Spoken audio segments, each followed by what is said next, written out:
arestado ang isang tricycle driver sa Taytay, Rizal dahil sa panggagahasa di umano sa isang babaeng nakilala niya online.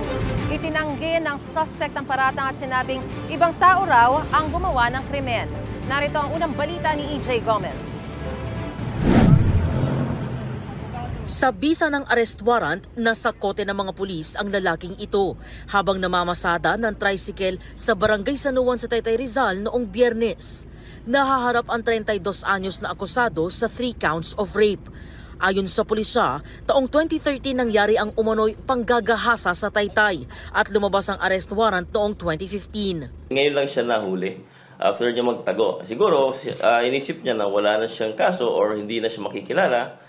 Kaya nagdadrive siya ng tricycle. Base sa investigasyon, 21 anyos noon ang babaeng biktima na nakilala raw ng akusado online. Magka-chat sila.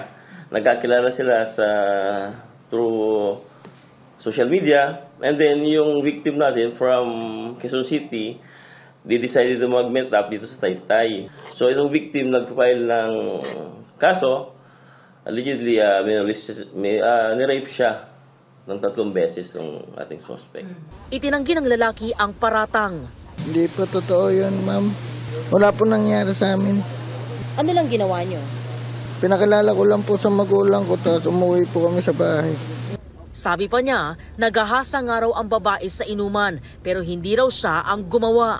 Nag-inuman po kami, tapos hindi ko naman po alam na may balak yung kaibigan ko sa babae.